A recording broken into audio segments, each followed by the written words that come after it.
అవినీతికి స్మారకంగా గుర్తుగా దాన్ని వదిలేయడం తప్ప ఇంకో మార్గం లేదు.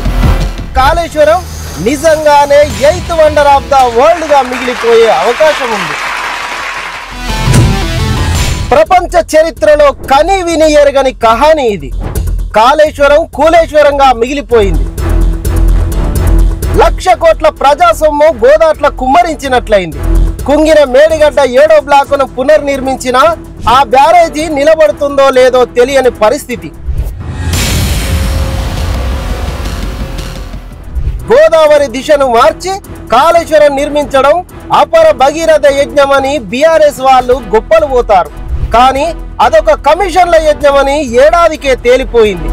ఇప్పుడు ఆ ప్రాజెక్టుపై ఎలా ముందుకెళ్లాలో తెలియని గందరగోళం నెలకొంది. తెలంగాణ జలసాధన సమితి కన్వీనర్ నైనాల గోవర్ధన్ ఈ గందరగోళానికి తెరదించే ప్రతిపాదన ఒకటి ముందుకు తెచ్చారు. కాళేశ్వరం ప్రాజెక్టును కేసీఆర్ అవినీతి స్మారక చిహ్నంగా ప్రకటించి దాన్ని పురావస్తు శాఖకు అప్పగించాలంటున్నారు.